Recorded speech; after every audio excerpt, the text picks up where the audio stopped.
Okay, so are you ready to start the second part of Antonio's talk? So hopefully everybody is here already, and some people are coming. But I would prefer to start to have enough time for lunch. So Antonio, please, you can Thanks. tell us the rest of your ideas you have for us. Yes. So I go on with this part of the presentation. So actually, given the fact that it took me the first full hour and a half, let's say, to present the first part, I will skip the third part and will focus just on the problem of estimating in a distributed way the inertial properties of the manipulated load. Okay, but to conclude this part, I want to, so we have seen this kind of results in standard cooperative manipulators. And as you have seen, this has been basically demonstrated 10 years ago, okay? So somehow cooperative manipulation with standard manipulators is a problem that is mainly solved. Now we need to move these robots. I think the real challenge is to move these robots away from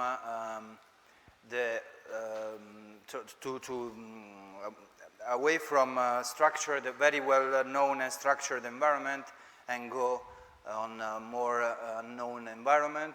There is a whole branch.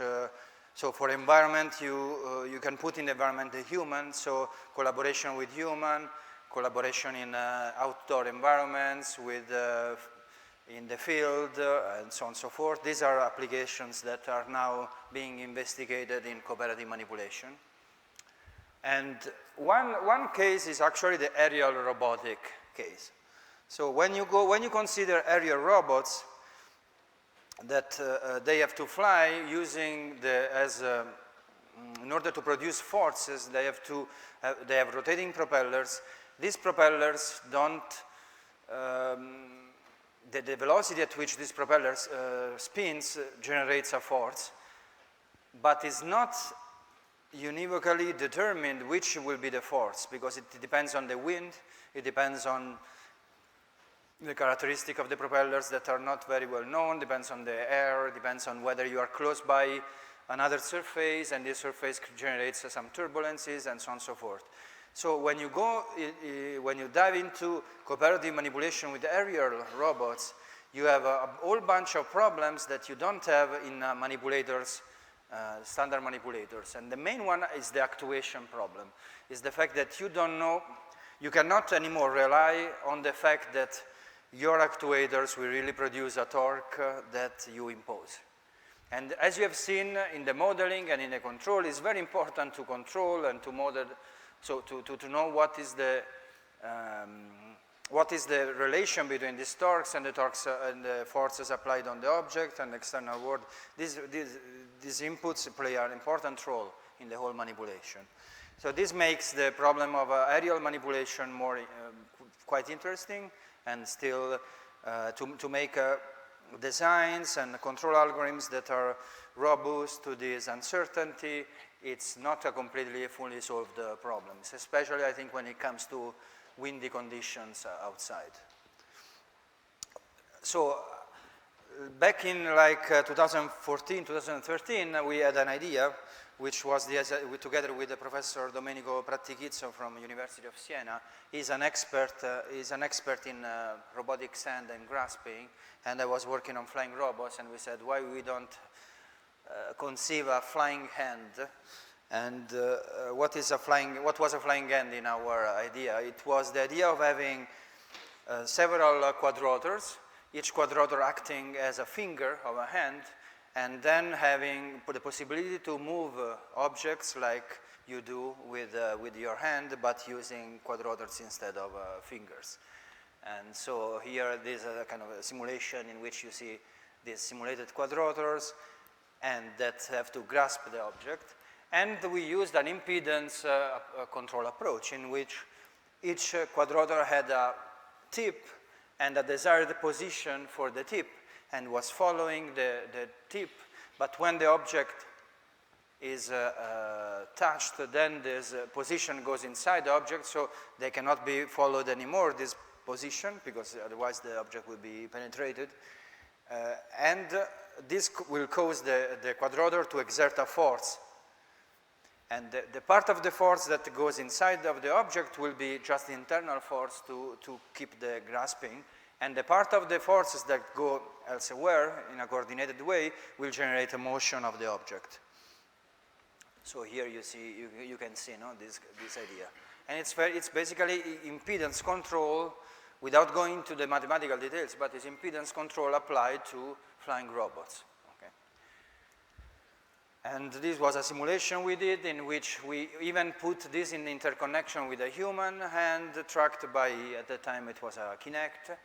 And then we were interpreting the hand motion in terms of like the distance between the fingertips as the amount of squeezing that you want the robots to do, and the motion of the hand as a desired velocity for the object. So if you have a center position, if you move the hand like this, it means you want a velocity in this direction, a hand like this, a velocity in the other direction, and like rotations, like really a rotation of the object. Okay, this was, we developed some theory, we did simulations with human in the loop, this was back in 2014. I was not yet in CNRS at the time. And then we said, okay, let's try to implement it in real, okay? Then it was not as easy as, as it was in simulation. So first of all, we said, okay, the first important element is to have a quadrotor, is the finger, to design the finger. So we need a quadrotor with a finger that can touch the environment and exert a force in it. And so we developed a controller that is able to exert this force. The human operator is with an haptic interface is commanding this force, but we need to keep the contact, and so you have friction cone constraints. So you need to be able to, so the system must be able to always be in this friction cone, regardless of the operator command or the external disturbances. So here you see this is the commanded force by the operator, and this is the actuated one. And there will be moments in which it will go outside of the, or maybe it already happened, that it goes outside of the friction cone. So this is, in this case, is feasible, but when I think it goes outside of the friction cone, the quadrotor doesn't follow anymore this command, because otherwise it would slip. Yeah. And so this is the case of a fixed object. Let me see, where is my, yeah, it's here. This is a fixed object, and I think we also showed like what happens when you push. We have an object that you have to push. And this was a simulation to show that haptic feedback was beneficial for an operator to understand the properties of these objects. Okay, so this is a standard quadrotor platform. This was a standard quadrotor. So we also implemented another controller that is based on force sensor applied, put here. So this is the same concept. Quadrotor with a stick, and that has to interact with the environment. And you want to keep it stable or to regulate a certain force. So we put a force torque sensor here. This force torque sensor is actually a very small one that is used in a humanoid, in a very small humanoid, which is called the ICAB. And okay, it works, the system is stable, and so on and so forth. But, so let's make the parallel between the quadrotor and the manipulator that you have seen in the first part of this presentation. So the manipulator, let's say, has n joint variables, n motors, and these n motors are typically at least 6. In this way, you can control independently the force. Just help. Thunderstorm is coming. Just.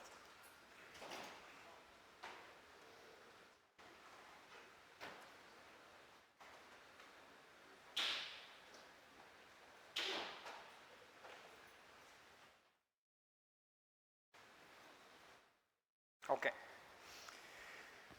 And so you can control at the end effector the force and torque, the 6-dimensional force and torque vector that the end effector applies on the environment.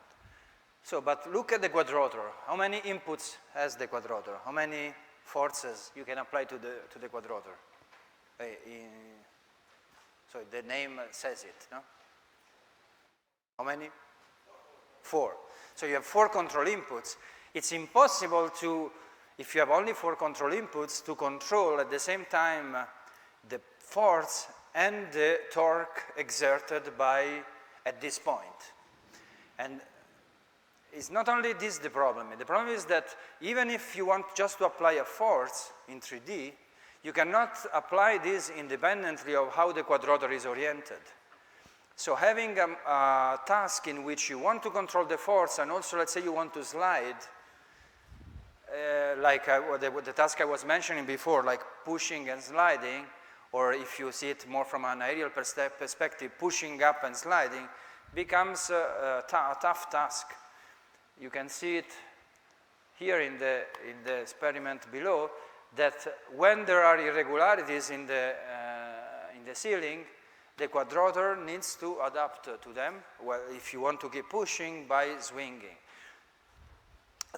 So a quadrotor is not really a very, let's say, a platform. It's a platform that is mainly designed to have efficient gravity compensation with all the propellers pointing in one direction, but it's not very good for force interaction. And the reason is because this is a common thing for any platform that has all the propellers pointing in one direction. It can be an octorotor with in this configuration, or an hexarotor, whatever the multirotor is. The problem is that all the propellers are pointing in one direction. And so if you want to apply a force that is in a lateral direction, you need to tilt the full platform. But by tilting it, then you might not follow the, let's say, the orientation specification of the task. So then, back at those days, we wanted to apply this concept, but quadrotors were not really the best to use.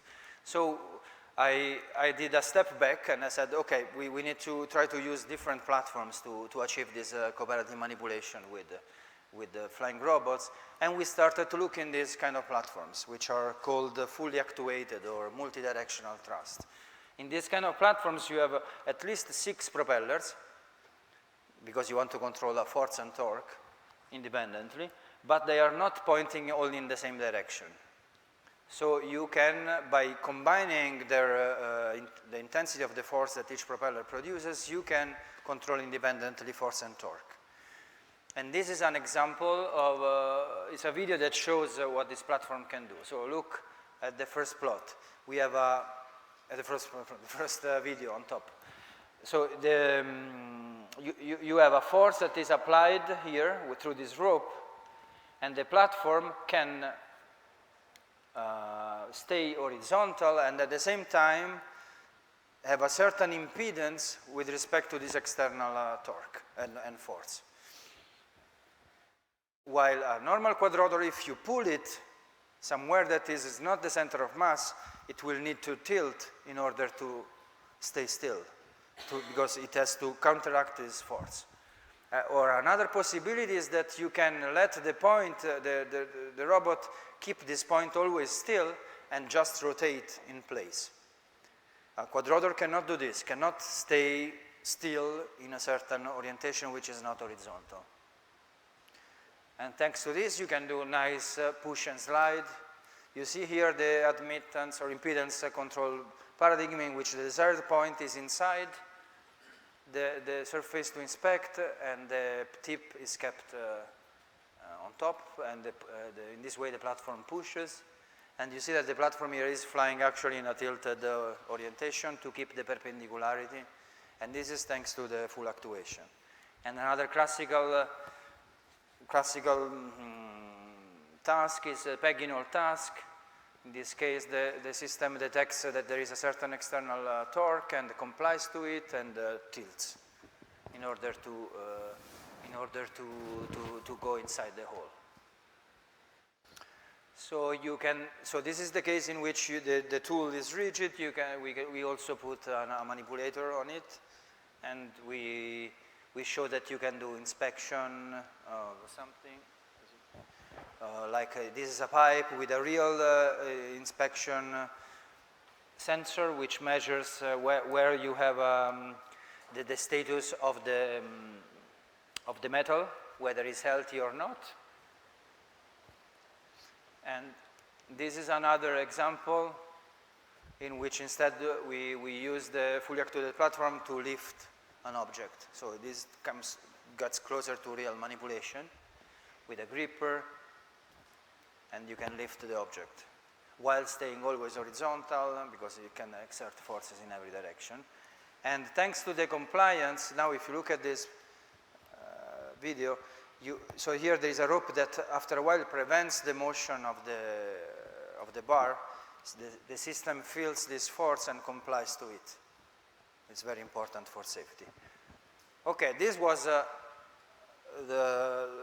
the path to achieve possibility to do force physical interaction with a flying robot, but it's just one.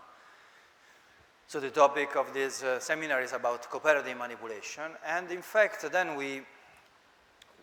when we reached this mastering of a single platform with a flying robot, we said, okay, what is a task in which flying robots can be useful to co-manipulate objects? And one task is the following. Imagine you have an oddly shaped object that you have to put it, let's say, vertical. No, a long-shaped object that you have to put it vertical, and this has to be done, cannot be done by a single manipulator lifting it because the tip will oscillate because you have some flexibility. And you could do it with two manipulators, but you will need the second manipulator to be very big or very long and to grasp the end part that goes on top. But what if we do this with a flying robot? And we put together a flying robot and a ground robot to do this task together. And so these kind of systems in which we have ground robots and flying robots cooperating together to do cooperative manipulation tasks didn't have a name, and I called them multiple aerial ground manipulating systems, in short MAGMAS systems. And so we had a project, and together with other people, again Professor Pratigizzo from Siena and Seoul National University, and also in Rennes in France, we were finalists in the Hannover Fair in the KUKA Innovation Award, and we demonstrated this capability of a system to do cooperative manipulation. Now I am showing you a video that shows this. So we first of all designed the systems. So the idea is to have a flying robot and a ground manipulator that can manipulate long objects. So the aerial manipulator is a fully actuated manipulator with a gripper, and the ground manipulator is a KUKA manipulator, 7 degrees of freedom.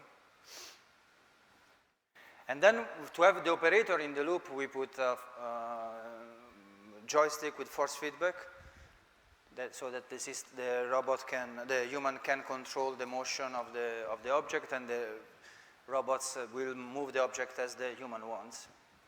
So we developed the software, the whole control architecture. LPR is the arm, and the OTEX is the accelerotor, the tilted accelerotor. You see, we use so there was a question before, we use an admittance filter paradigm. We also estimate the forces not using a sensor in this case, but using an estimator.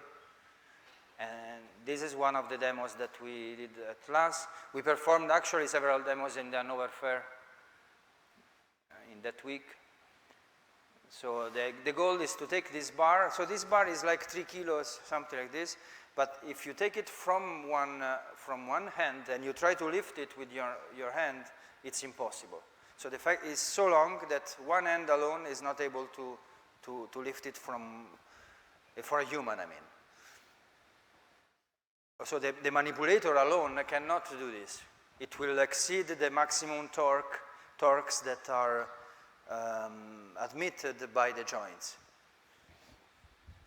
By using the flying robot can help lifting it, and then also, so this is in the first phase in which it's just manipulated. Then maybe I skip, I go a bit far. Yeah. In this part instead is really lifted.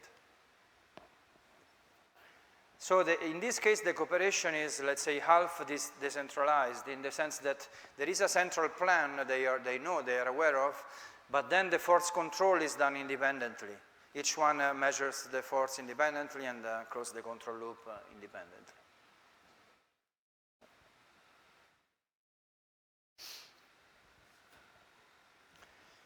Okay, so I think this is the, I think there is no other interesting part, yeah, okay. So another kind of cooperative manipulation I'm interested in is the one with multiple flying robots and using cables to cooperatively manipulate objects. Because if you really want to manipulate very large objects, either you need a huge UAV or many UAVs connected through cables. This is a very interesting configuration for a manipulator. It's called the fly crane. Look at the kinematics. So you have 3 aerial robots that can control, let's say, their position in space, and then you have 6 ropes. Each rope, each cable is attached to one robot of the 2, so in pairs, and they are attached to 2 different positions on the object. So if the cables are stretched, are fully stretched, they basically impose one constraint. What is the constraint? Is that 2 constraints actually. Is that this position can only rotate around the circle about the axis passing through these 2 points. Okay? So it's like if you have a rotational joint here, basically. And then the same is here and the same is here. So if you know the position, the angle of these joints, these virtual joints, and the position orientation of the load, so in total you have 9 variables, you know what are the positions of the 3 drones, which are also 9 variables. And vice versa, if you put the drones in 3 different positions, you control where are these 3 angles, and also where is the position and orientation of the load. So this is really a system in which, it's a kind of square system in which by moving the drones, you can, cooperatively, you can decide the orientation and the position of the load. And this is really univocally decided, because you don't have any, I mean, it's a square system. So if you have an external force trying to move this load, the system will react to this.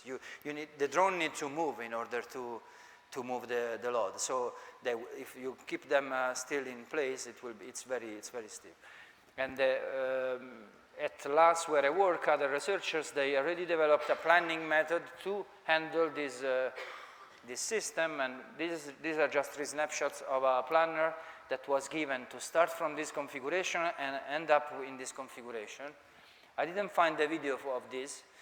It's not my work, it's work by colleagues, but basically the planner is able to go here and then insert first the object inside this window and then on the other. So you really need to manipulate the object in order to do this task. So we have a very preliminary work done in our lab about this system. We created this system in small, and so we have 3 quadrotors with these cables, and we show that the system more or less works. Now we are working toward making a full-scale system which flies outdoors and shows this cooperative manipulation ability outdoor with some, we want to show really this kind of manipulation ability on the load. We will put a gripper here and we will show that we can take objects. You can really think about this thing as the end effector of the whole system. So somehow. Okay, so I would like now to, so with this, of course there are many other challenges regarding cooperative manipulation with aerial robots, where you can use real manipulators to do this, and but this is mainly the direction in which I'm focused now. So in the last part of this, last slides of this presentation, there are all the references, of the one I cited and also others. And maybe I will take now, we'll use 5 minutes to take questions about this last part before I move to the second part. Please.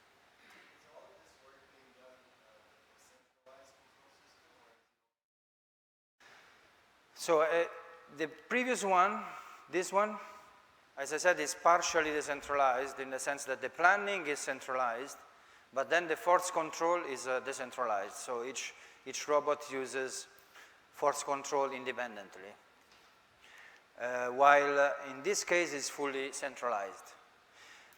Fully centralized. So, but we have a recent paper that it will be presented in CDC, the Control Decision Conference, Conference on Decision, Control and Decision, and this year is also on the CSS, the Control System Letters, which is about what happens if the robots communicate among each other, but the channel is that you have delays or you cannot communicate too much, and what happens to the stability of the system, how to choose the control gains in order to preserve stability. So we are moving toward also more decentralization, which is important in this case. Even though in this case you can imagine to have maybe cables making the robot communicate, and but if you want to be very general, you need to assume that they communicate through wireless, and through wireless you have a lower bandwidth, packet losses, and delays, and so on and so forth. Yeah. Other questions? Yeah.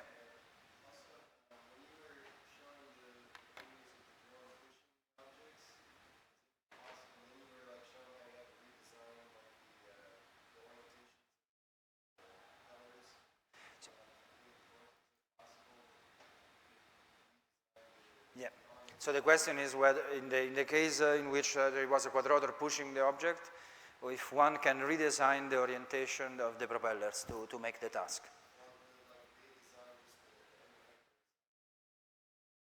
Okay, the end effector itself doesn't help, because in the end the pushing force comes from the quadrotor. So if you need to push in that way, a steady state is the quadrotor must be tilted. So,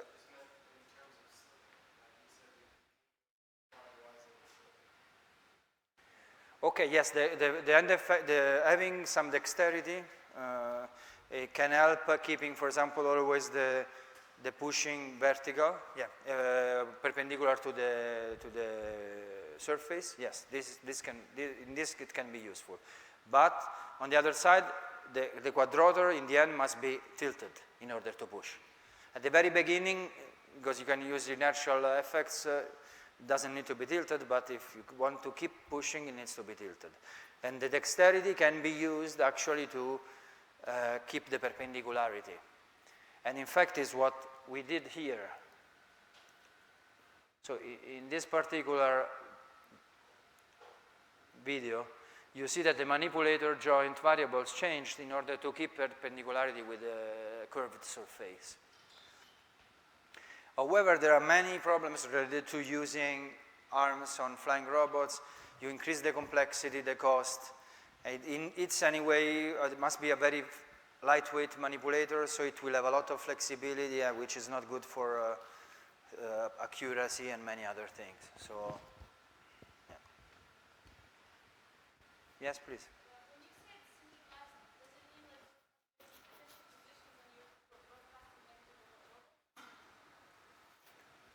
In which case? This one? The one with the rope is centralized. This means that there is a unique controller that tells each quadrotor where to go. or let's say with which velocity to move in space. Then, of course, there is, at the lowest level, always a decentralized controller that tracks this. But the controller that makes the manipulation possible, that is centralized. Yeah. Yes. Are you assuming that the friction is enough to avoid sliding the transported object and the crane? In this application, in the fly crane, so the question is whether I'm assuming that the friction is High enough to avoid that the object slides. which object you are thinking about? Like this table, let's say. So we are assuming that the overall idea is the following. You have to consider this load, let's say the gray load, as part of the system, like an end effector, and then that has like a micro grippers or something that can grasp objects like this and keep them fixed. So there is the friction is irrelevant here. You really need to, actually the friction is infinite. You need to, you assume that we have grippers. Yeah.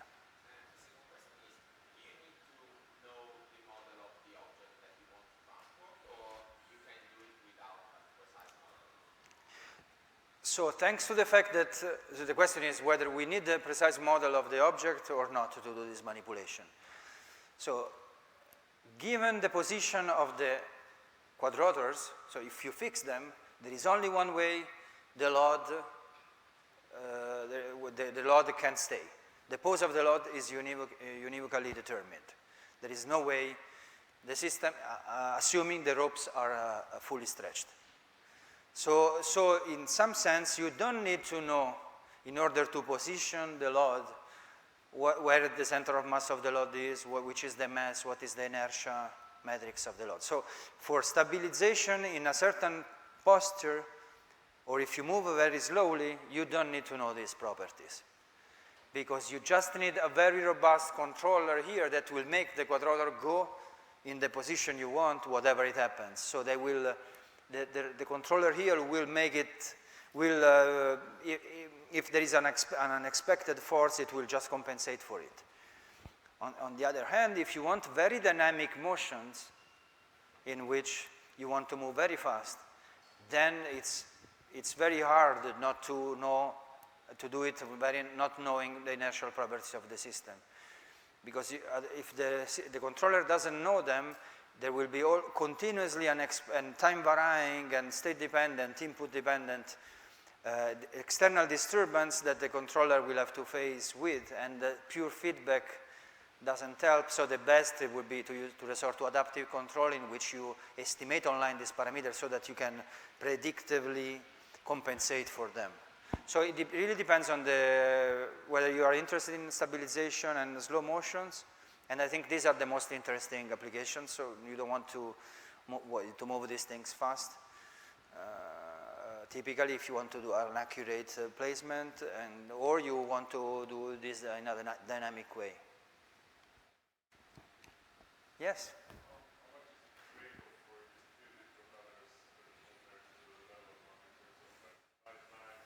Yeah.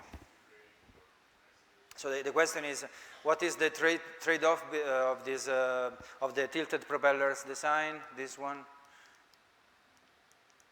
compared to standard designs in terms of energy consumption mainly, right? Yeah. So in terms of stability, in hovering, this is much more stable than a quadrotor. You can, when you perturb it with an external force like lateral wind, quadrotor will swing, while this one will just do this. It's like a spring, okay? Like a really pump, a spring without coupling with orientation. So, or if you apply a torque to it, it will stay in place, tilt, and then when this torque goes away, it will just go back like this. A quadrotor, you apply a torque like this, it will start to drift, and if it cannot compensate, it will go away. I mean, be blown away. So in terms of stability, it's much better. In terms of energy consumption, of course, it's worse. And I mean, a rule of thumb is that for small angles, This is very, very interesting. So in principle, for small angles, you consume a bit more, but not too much, because it goes with the, because it's the, let's say it's the internal force that is wasted, the energy that is wasted is related to opposing, let's say, forces in, on the plane. These don't generate any motion, these are just forces that are wasted in internal motion. And of course, this projection is very small for small angles, but and then it increases. So, for example, let's say to give you an idea, a platform with 15, 20 degrees, it only consumes maybe 4% more. But when you go maybe to 35 degrees, then it's 20% more. So then it goes very fast. However, the problem is that for small angles, so the static force that you need to counteract gravity is it's small compared to bigger angles, but the control effort in terms of so when the projection is very small, you need very high forces in order to generate even a small force laterally.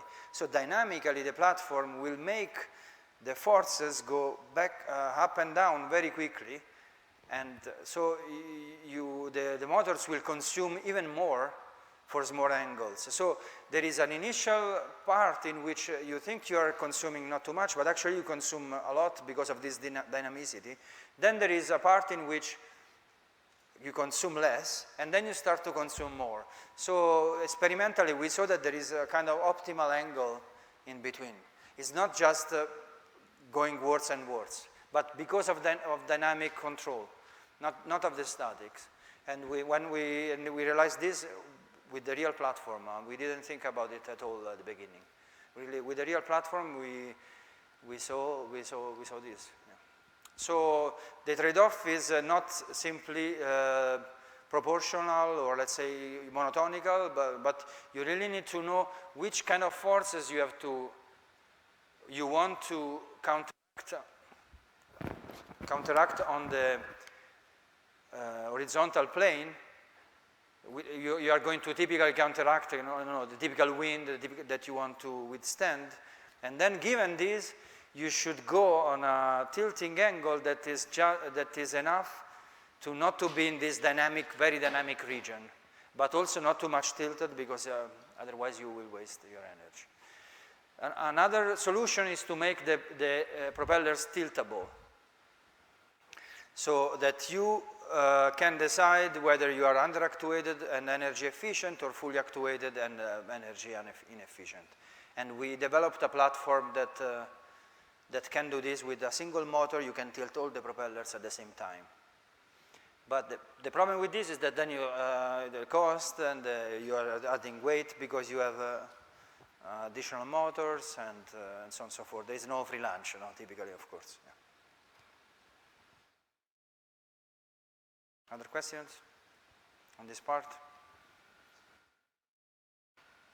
Okay. So let me move to the second part. What time is it? Ah, you have one question.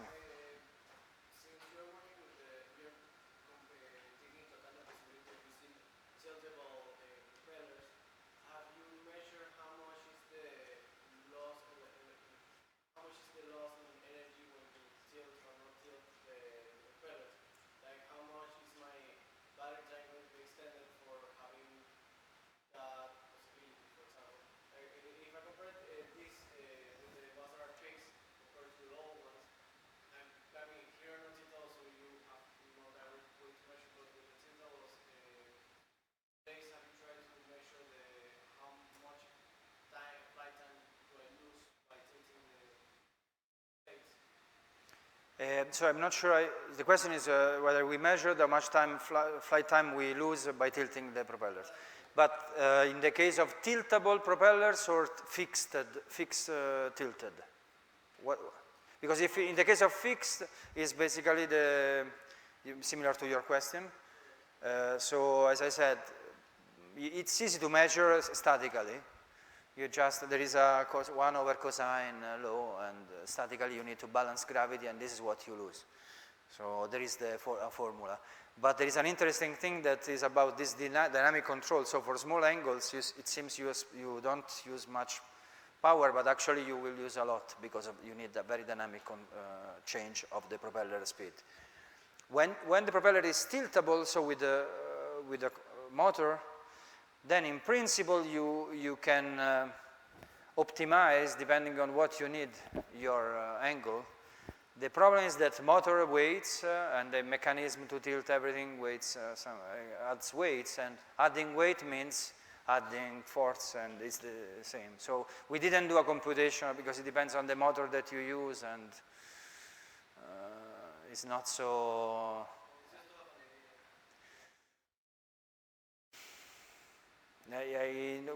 Honestly, we didn't do a. So I don't think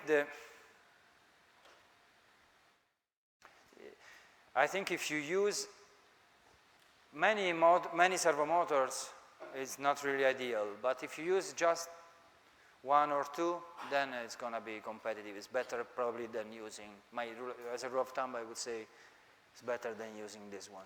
Yeah. Maybe since you asked that, I will, so now that just before starting the other presentation, I will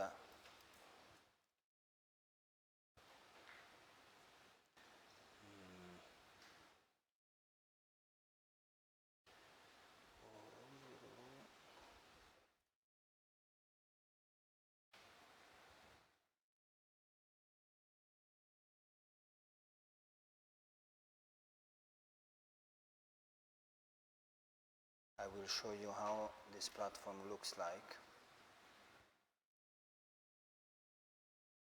I should have is this one. This platform with tiltable propellers looks like this. There is a single, this is the real prototype, this is a CAD. So there is a single motor somewhere here, and which can tilt all the propellers at the same time. So you can be under-actuated but energy efficient, or fully actuated and giving up on energy. And so we published the concept in 2016, and very recently we did the experiments. It flew, and we are going to submit it very, very soon. So okay. So I have time until 12:15 in principle. So in principle, just half an hour, right, Martin? Okay. Let me, since I'm sure you are very interested in the decentralization and distributed algorithms, multi-robots are very important issues. I will now present you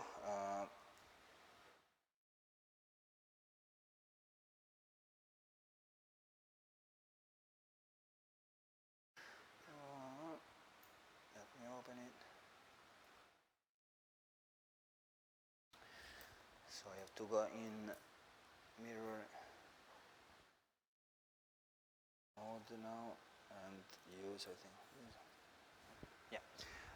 I will go a bit fast here. Sorry if I will skip some parts because I want to go until the end. But I think this is I will present a joint work that I did together with people from CNR and Polytechnic. CNR is the CNRS counterpart of Italy, and Polytechnic of Turin, again in Italy.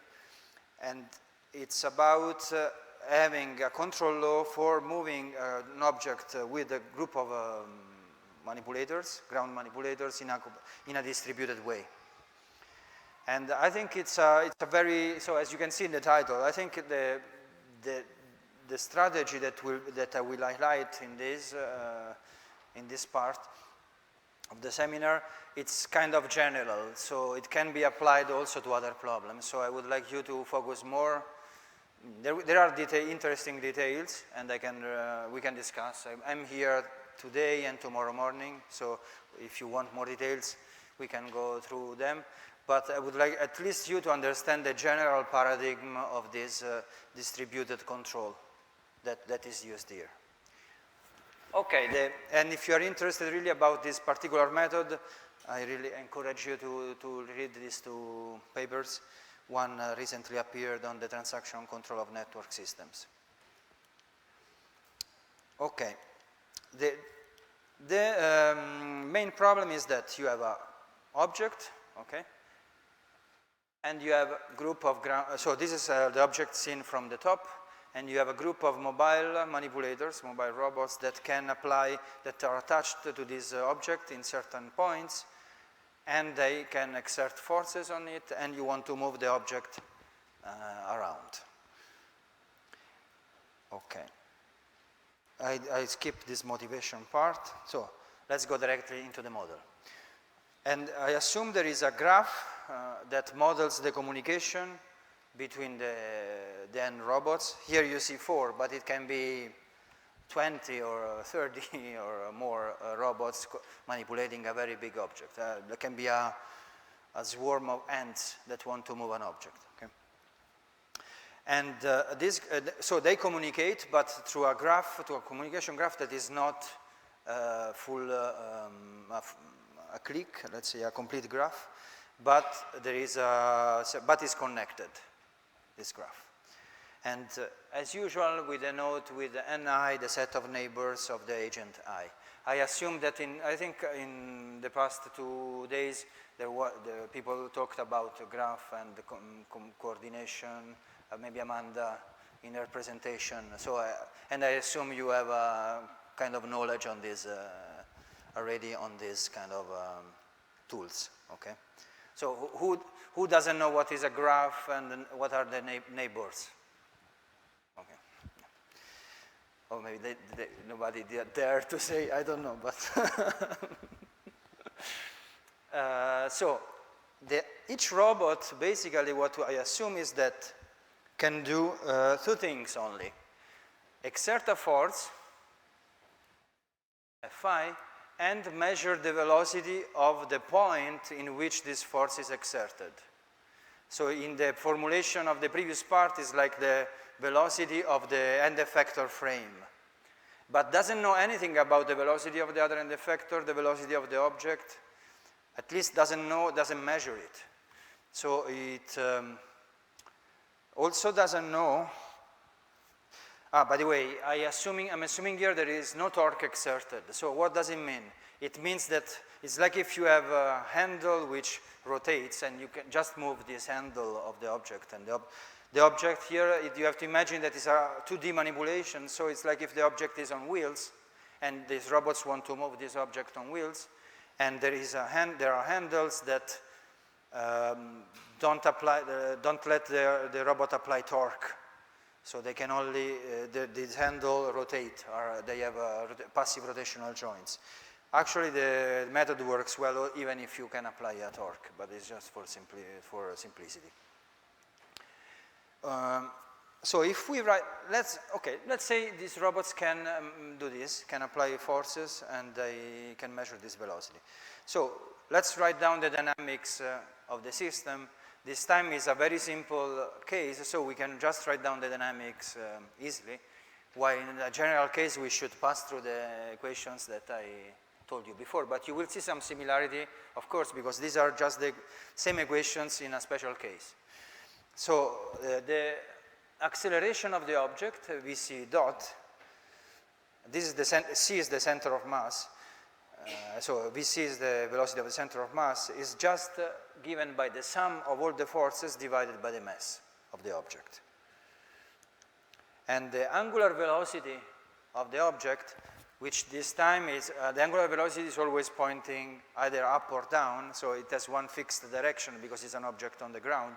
What we don't know is whether its intensity. So if it has a positive intensity, it means it's rotating in this way, negative intensity is rotating in this way, and if it's a big intensity, it's rotating fast, small intensity, but it's just a number. And its dynamics is given basically by the vector products of all the forces with respect to the center of mass. So these are the moments, but in 2D, you can write down these moments just as a, so this is a 2D vector, just as in this way, like a scalar product with the orthogonal. vector. And this is divided by j, which is the moment of inertia, is a single positive vector.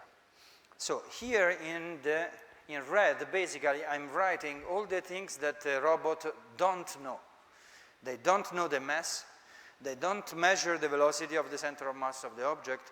They don't know the moment of inertia. They don't measure the rotational rate.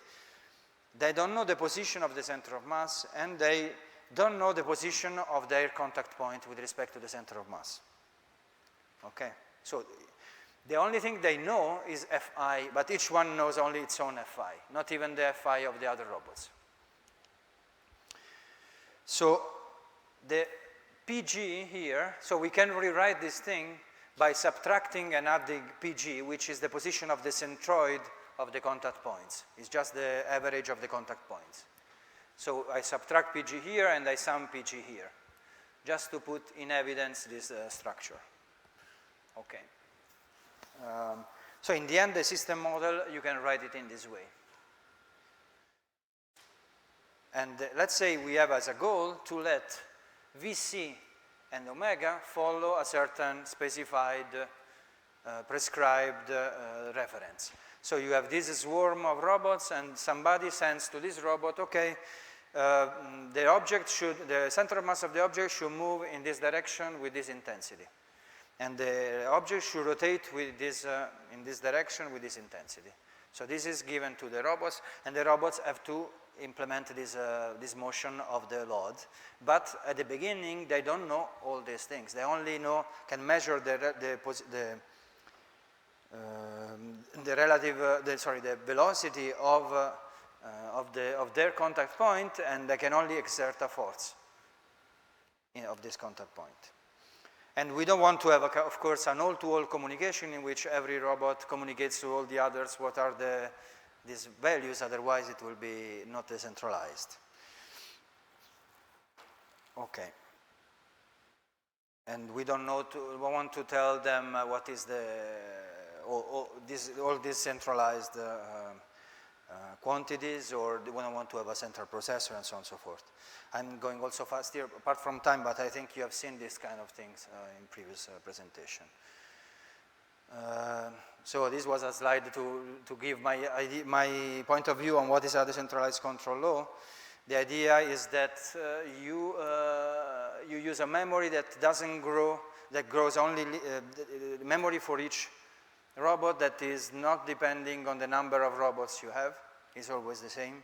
The computation time per step is always not depending on the number of robots that you have, and the communication as well, but only on the number of neighbors, the average number of neighbors that each robot has.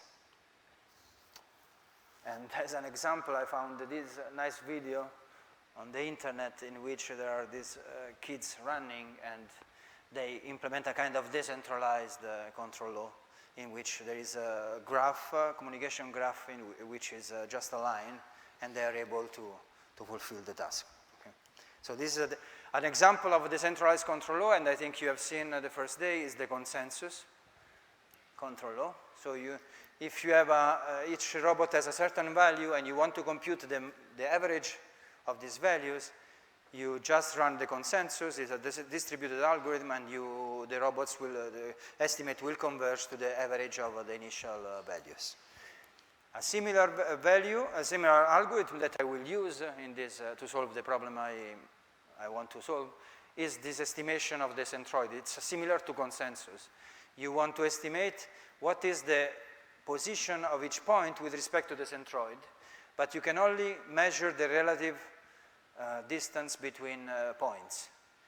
And there is an algorithm that has been published in 2012 by Aragues et al., which shows how to do this in a distributed way.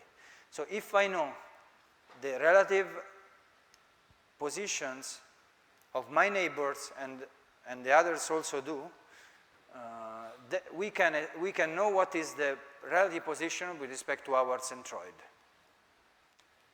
using a decentralized algorithm.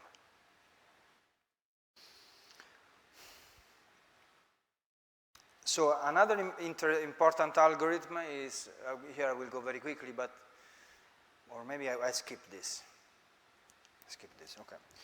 So we have this, so this is our model, and we want to let VC and omega follow a certain prescribed reference. How to do this? By changing Fi. So if we know all these parameters, M, J, and PG with respect to PC, and so this is the position of the centroid with respect of the center of mass with respect to the centroid, and this is the position of each robot contact point with respect to the centroid. So we have n parameters here times 2 because it's in 2D, plus 1, plus 2 parameters here, plus another parameter here. And we know also to measure VC and omega in order to let them track what we want. So if we know all these quantities, then there is this control law for F. So you just plug this thing where UC and let's say vector UC and UC small here, and U omega, U omega have this form. So just, and if you do this, then the dynamics of VC and omega, they will look like this, which is a convergent dynamics to the desired VC. This is just feed forward plus P term, proportional feedback. So this is a nonlinear control law that completely centralized, or let's say partially decentralized, because you are only applying each robot doesn't need to know what the other robots are doing or where are the other robots, but needs to know all these quantities. And the number of quantities is not proportional to the number of robots. If you see, the quantities that we have here are the position of the robot with respect to the center of mass, the position, with respect to the centroid, the position of the centroid with respect to the center of mass, then is J, and so here there is nothing that, and then there is a summation for all I of this quantity. So which doesn't, so this is just one number that does not depend, that does not become 2 numbers or 3 numbers if the robots are 2 or 3. So the number of quantities you need in this control law are fixed, whatever the number of robots you have. This is a very good property. But the bad news is that I need to know all these quantities. Okay, this is just the proof of the fact that this control law makes it converge.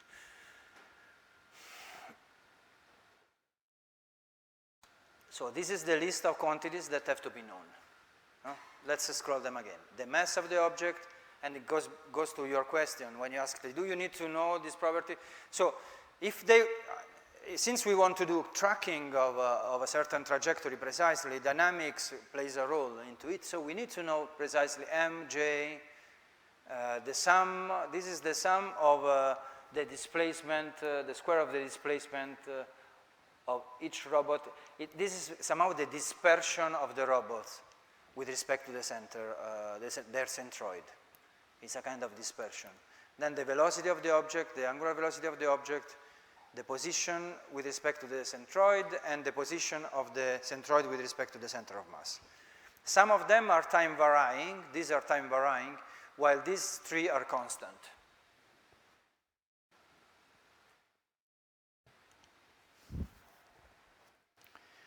Okay, so how to implement this control, to make this control law completely decentralized? What time is it? Yeah. So by using this paradigm, we use this controller that works well, which needs only a constant number of quantities, some of them constant in time and some of them varying in time, but they are constant with respect to the number of robots. And then we use an estimator that online, by exchanging information, letting the robots exchange information with their neighbors, that can estimate online these quantities and use in the controller the estimated quantities. So the very good news is that all these quantities can be estimated only resorting to the force in a distributed way, only resorting to the force applied by each robot and the velocity, the measurement of the velocity of the contact point, which it was rather surprising to me. I mean, when we investigated whether it was possible, and I mean, if you think about it, you have very small amount of information, just the force applied and the velocity of this point, and you can reconstruct all these things in a completely distributed way. Okay, this is a recap of what I was. I think it's very important that you understand this. Then the details on how to do it, we can work on it, but I want to convey mainly the message that you have a controller that has a limited number of parameters or time-varying quantities to be estimated in order to work, and then you use an estimator that is a distributed estimator in order to track these quantities, and then combining these two things, you have a decentralized controller or distributed controller, okay? So then the rest is details. So how to make this? You will see it's a pretty complex algorithm to do this. So I'm sure many of you want, I mean, none of you will really understand everything in these 10 minutes that I have left. But at least, so in fact, the overall architecture of this algorithm is explained here. So here you have, to understand it better, you have a kinematic part and a dynamic part. Every time you see a box like this, it means it's an instantaneous computation from data that either the robot has locally or is given by the neighbors. Every time instead you see this kind of network round, it means that a kind of consensus-based algorithm has to be run, or the result of what is here is based on consensus-like algorithms. So it goes, you need to do a consensus over the network. It's not in an instantaneous computation. And every time you see a colored variable, it means that the variable is computed, and all the colored variables, the blue one and the red ones, are the variables that we need for the controller. The blue ones are the kinematic variables, and the red ones are the dynamic variables. And as you can see, there is a kind of dependency in the estimation of all these variables. So they are not, you cannot know the mass if you don't know the velocity of the object. Because of course the mass gives you the relation between how the velocity changes given a certain force. So if you need to know the velocity in order to know what's the mass. At the same time, in order to know the velocity of the object, you need to know the position of the object, I mean of the center of mass, you need to know the position of the center of mass. And then in order to know the position, you need to know, it happens that you need to know the inertia. And of course, you go, in order to estimate the inertia, you need to, since the inertia is the relation between the torque, the overall torque applied to the object, and the rotational acceleration, you need to measure the rotational velocity of the object. So there is a kind of dependency. This algorithm works in this way. You start, and at the beginning you don't know well these quantities. Then when the constant quantity will stabilize to the correct value, you will be more and more able to know well, to track well the time varying velocities. So probably at the beginning it's not wise to immediately control the system strongly, let's say, but then as soon as the system starts to move, it will rapidly converge. So let me, what time is it now? Let me focus maybe on one of these. What is the most interesting part?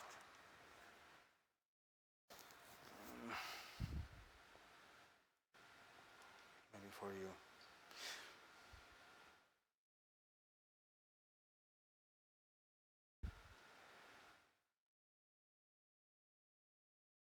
Maybe this part is so the kinematic part. The kinematic part, we want to estimate what is the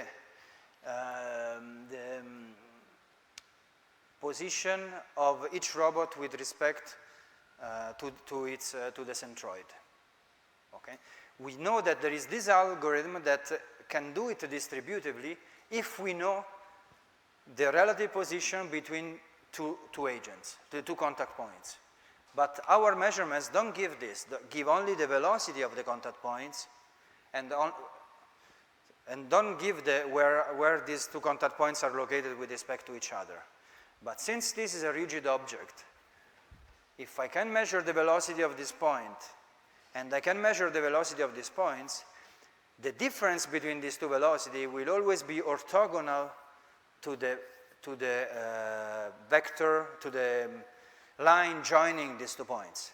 Because if the difference is not orthogonal, the 2 points will go far away or will just go closer, but the distance must be constant.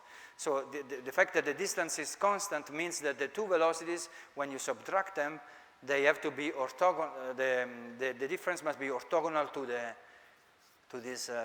this vector, to this line that connects the 2 points.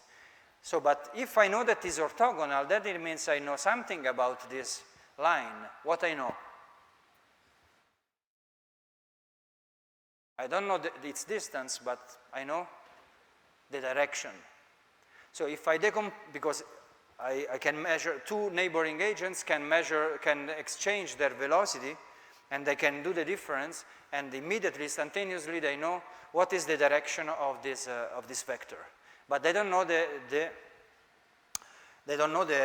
real length. But actually, the direction is the most difficult part because it's time varying, while the length is a constant thing. So I can use, and by the way, the length, so if I decompose this distance in distance and direction, the direction is instantaneously given. There is a dynamic relation between the length and so I said the Zij is the difference between the two velocities. Okay, so this I know, and then this is equal to the distance times how this direction changes. So the derivative of the direction, and in this equation, this part is known, and this part is this part is known, and this part is known, but not in its derivative, but what we differentiate. So we have an equation in which, let me see if I can go back. We have an equation in which we have an unknown parameter theta, a known quantity u, a known quantity y, but in the equation is its derivative that appears. So it might seem a difficult problem to solve, but actually it's easy to recast this in a linear least square problem. Okay? So you can estimate this constant parameter very easily. So this constant parameter in this case is the distance, and it's constant, so you just need to let the object rotate a bit, and after a few moments the robots will know what is the relative position and can track this. Once they know the relative position, they know the velocity of the endpoints of this relative position, so they know also the angular velocity of the object. So in the end, instantaneously, the robots can know the relative position and the angular velocity of the object, and then using this algorithm that I mentioned before, they know the position with respect to the center of mass. So this basically is the first part of the algorithm, which gives these two vectors. Then I will skip to another part, maybe. What time is it? Yeah, I'm over, okay. So there is the dynamic part, which is, which inside, I think the most interesting part is the observation of how the center of mass moves. And there is this small but nonlinear system that defines how the center of mass moves. The nice thing is that you can you can design an observer, a nonlinear observer for this system. And so we prove that it's observable, and it's observable as long as the force applied to the object is non-zero. So the object needs to move in order to observe these things. And then what else? This is the proof. I will give you this slide so you can go in the details. and maybe I go directly to this. So this is the plots of a simulation in which you see the different phases of the algorithm. I think in the first phase, so this is the rotational speed of the system, and this is the estimate of the rotational speed, of the velocity. For example, here the J is estimated at the beginning. They think the J is 0, and then they go here, they do a consensus, and they estimate this part. Like here, this is the position of the center of mass. At the beginning, there is not estimated. Then when all the quantities, the important quantities are available, the estimation tracks the real motion of the center of mass. And at the very end, the mass can be estimated as well. And so from this point on, you can use that controller completely, and it will work. And this is a simulation with, you don't see the robots, you just see the contact points and the forces applied to it. And these are the errors and tracking error that after a while the robots are able to manipulate this object and move it wherever you want, wherever they are told to move it. And this is another simulation with 10 robots. So of course, then we didn't, no, maybe I think this is important. So what are the main, because this is, as I said, is a common paradigm. If you find a control law that has a limited number or constant number of parameters in order to work, and these parameters can be estimated using distributed estimation, then you are done. The main problem is that, let me see, yeah, I skipped this part.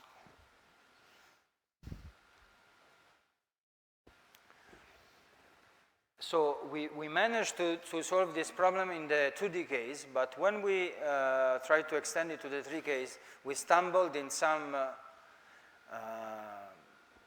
problems in some hurdles in the estimation part.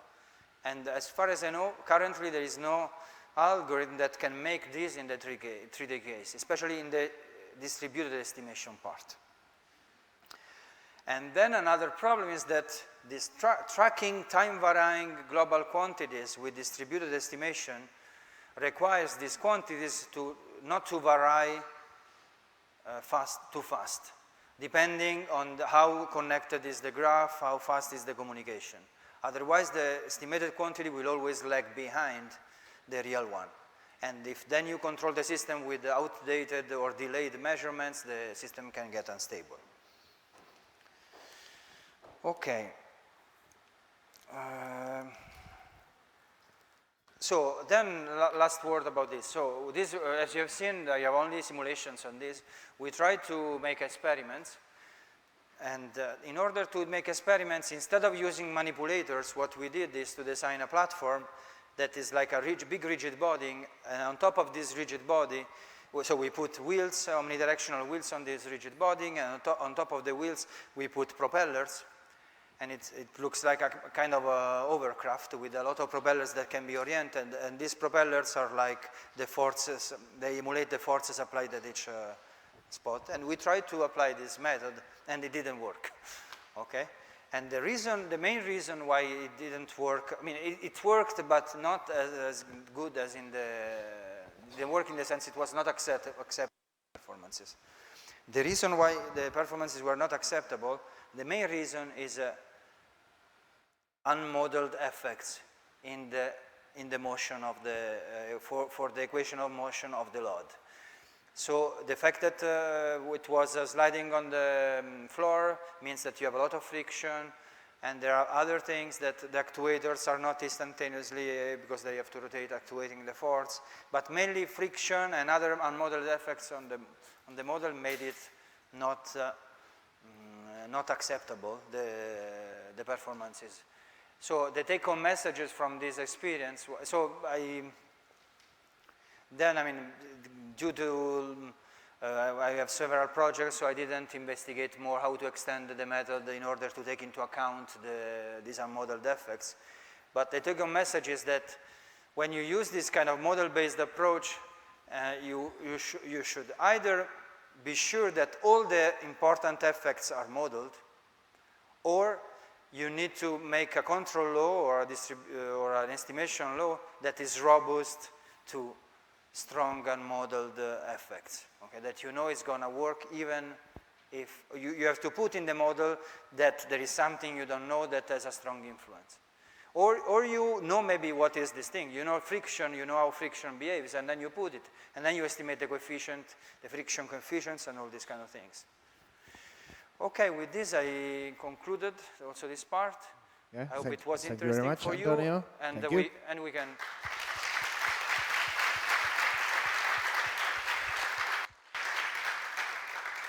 And I can answer to a few questions if you have. Yeah, sure. We have a lot of time. Thank you for being on time. So maybe Gabor was first.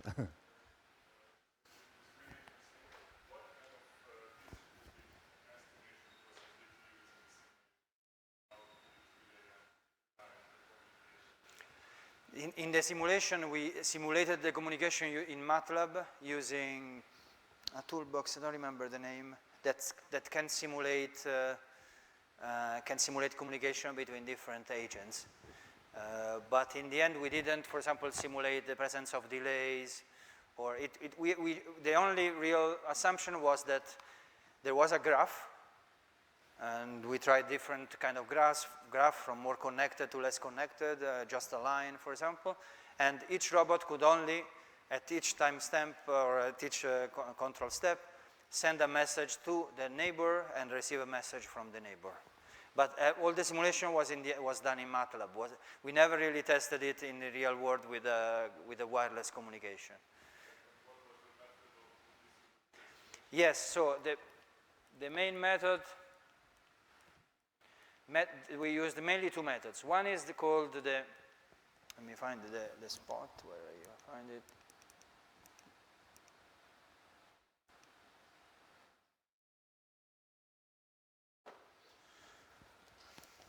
There are several parts. So first of all, the first method is this distributed centroid estimation.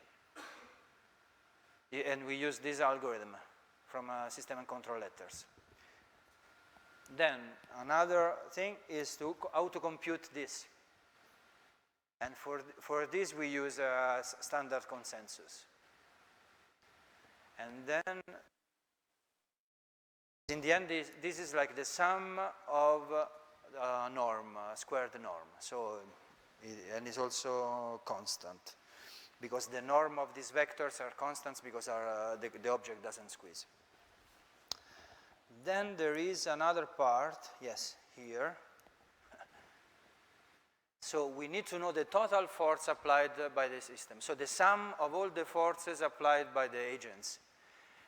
But this changes over time.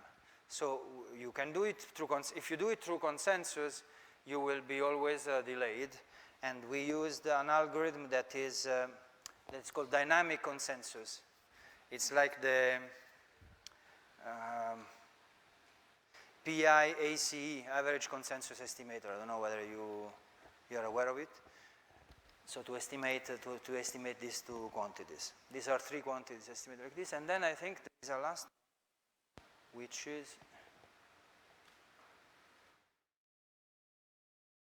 let me see because the picture gives the idea. So these two, this, and this. No, only these four. I was for some reason thinking that also the velocity. So in these four, so centroid estimation, standard consensus, and dynamic FEE-CTU consensus. These are the four algorithms that we used. So also another take-home message is that you should not invent all. This is an algorithm that is distributed, but is not constructed from scratch with completely new tools, let's say, technological tools.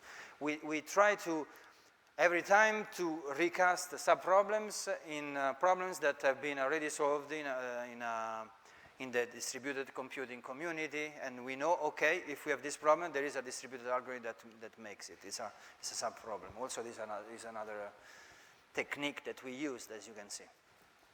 Does this reply to your question? Yeah, okay. Yes, please.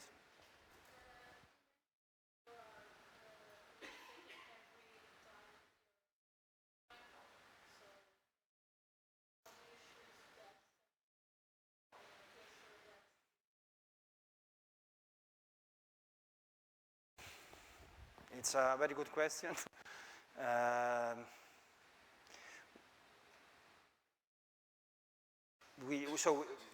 How you do it? So we didn't look into this, but of course, so I would do it in this way. Backward. I know I have my control. No, let's say partially distributed control, the one that needs these parameters, and then I would try to understand, given the nominal parameters of the system, which is the maximum error in estimation that I can still tolerate without the system going in instability, and this I can do it empirically through simulations, and we didn't develop this tool, or it could be done analytically, but this would be another problem to define the error bounds that we can have. Then given these error bounds, we need to look at this algorithm and look at how each stage contributes to the error bounds, and I'm sure that in a certain moment there will be how fast the consensus converges among all the variables that I can choose, and so I have to choose them in order to have a bound in the error of estimating these quantities that is tolerable by the controller. I didn't reply to your question in the sense that I didn't solve this problem, so I don't know, but this is how I would do it. I hope it's a partial reply, but I hope it. Yes, Martin?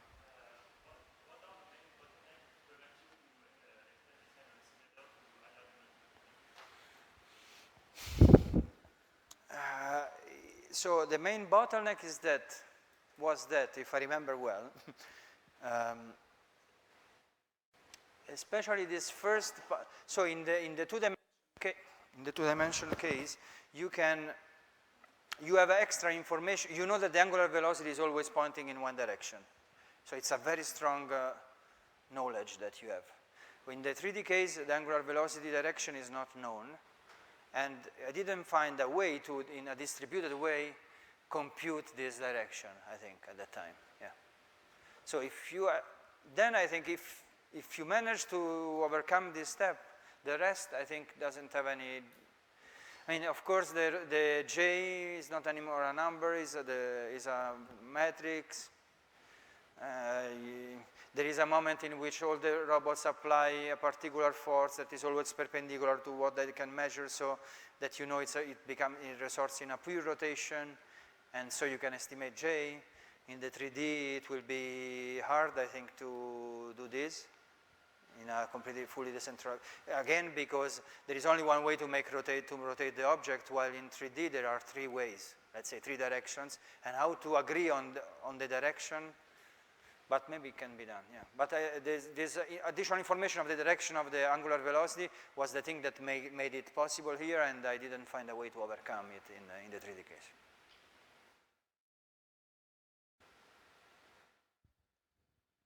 Some more questions?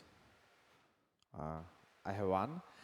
We have some participants from industry as well, yeah. And they are always interested in like real deployment of the theory we are presenting. What's your estimation? What will be the first like real world deployment? I don't mean a real world experiment, but really deployment of fully autonomous cooperative areal manipulation. So what's your guess? I bet it will be close to the flag rain concept. I think there's a cable, multiple drones, cooperative transporting with construction cables. Of buildings or? The application, yes, could be construction or transportation of big loads somewhere, or construction of these towers. Like you have seen the power towers that now there are many systems, many things that are done in constructions that are already done with helicopters, manned helicopters. Yeah, with manned. So I think I know, even with 3 of them cooperating. Yeah, everything that now is done with helicopters and with a man piloting the helicopter.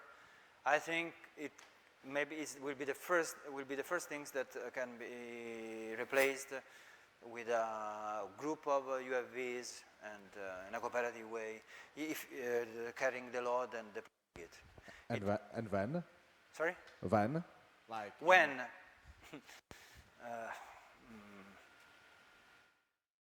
So it depends at which scale. I think that maybe in 5 years, I think we can already see something, but not maybe deployed in the real industry.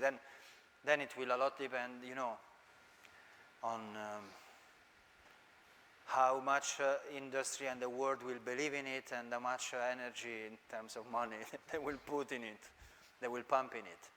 So, but I think the most, with our project, we want to demonstrate in 1 year a simple case, use case, outdoor. It won't be in the field, so the TRL level will be, I don't know, more, 5, I don't know, something like this. Yeah. It's not a TRL 7 demonstration, but maybe in 5 years one can have a TRL 7 demonstration. Yeah. Okay, so thank you again. Last question.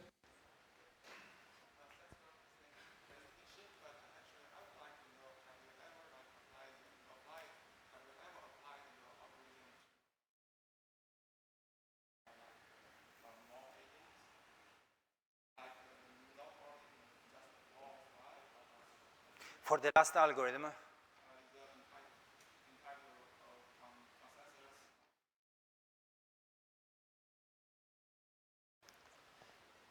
yes, for example, a very similar approach has been, let me go up that. So these are, okay. I see whether I find, okay, I don't have the, maybe here. Let me see. After, no, okay. So in this, this video shows an algorithm, similar approach with the consensus and online estimation is done. And for example, we did these simulations even with 50 or I don't remember, 80 agents. Each dot is actually a quadrotor. It's really moving with the dynamics of a quadrotor. I don't have the video here ready. But yes, we applied these consensus algorithms, based estimation algorithms to cases in which you have many. But not deployed in real world, only in simulation we did. The most in real world, I think, maybe this example, no, it's not this one, but it's another one I flew, for what concerned myself, I think at most with 7 quadrotors with this algorithm, but not more. I think here in the audience, or you know, we have people that flew with many more and can tell you about how this, the case of a real deployed system that, and in case you have to use these consensus algorithms. Yeah.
It's dying because I think it works and.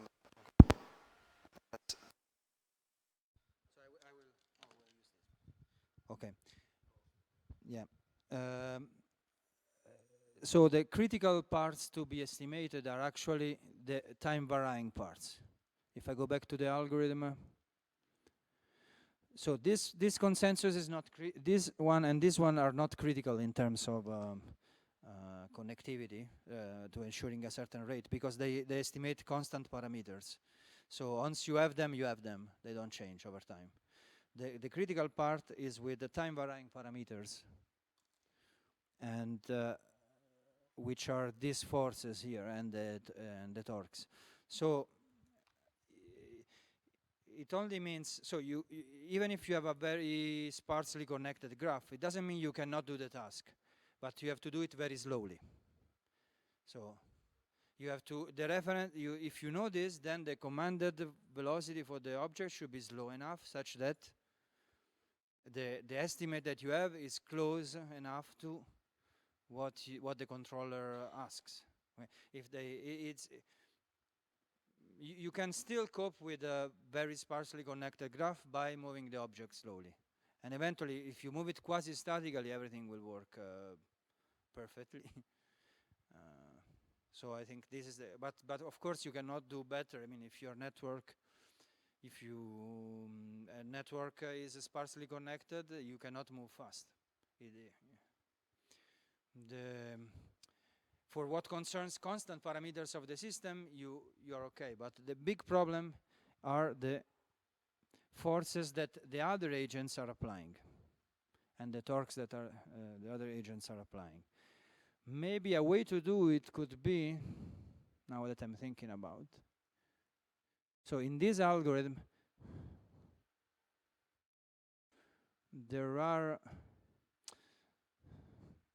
no, because the velocity, so the only real varying quantities are the velocity and the angular velocity of the object.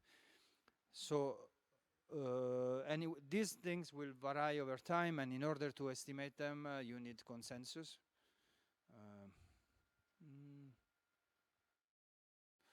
No, because okay. So one thing you could give up a bit on the as being completely distributed in terms of memory, which means, as I said, you don't want that every agent estimates quantities that are size of quantities that in size, in number, are as much as the agents. So if you give up on this, each agent could transmit to all the others its own parameters, the one that are needed for its control law, and each one could simulate the control law of the other agents. In this way, they would know in advance what is the force exerted by the others, and so you won't need actually at all this consensus algorithm here. Each agent would be able to not use these consensus algorithms to estimate time varying parameters, variables, but just compute them. But in order to do this, everybody needs to know the same quantities that the others estimate. And the majority of these, I think all of these quantities are constant quantities in the end. And the only time varying part is the velocity of the object and the angular velocity of the object. And this can be known locally by the robots after the first two steps.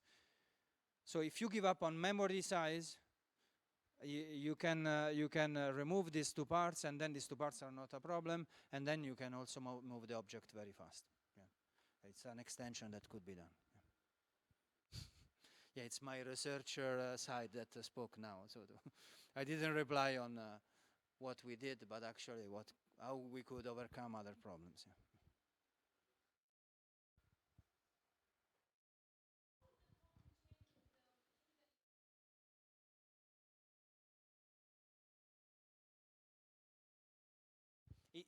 If you can tell the agents what is their position of everybody.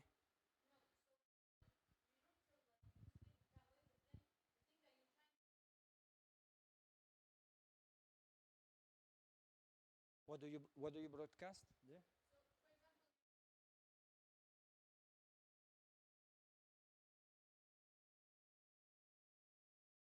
Okay, so no. If so, the question is how the problem will change if there is an external, let's say, unit that can measure the position of the object and broadcasts this position to all the agents. And so that the agents not only know the velocity of the contact points, but also know the position of the object.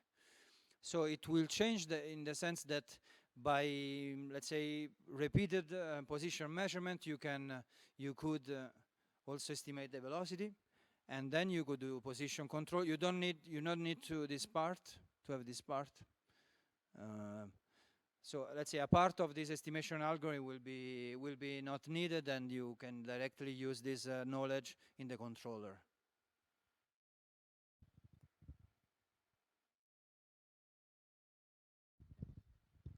Yes. So if there is no more question, thank you very much again. Thank you for helping me with organization of this event, for coming to Prague, or giving these great lectures. I have a small present for you, as for the other presents. So thank you for coming, and.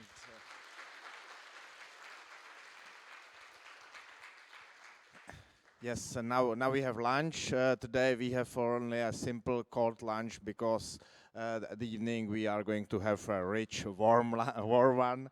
So I think these 30 minutes we have before the high cost lectures will start should be enough. So just grasp some food there and go for beer, which is outdoor.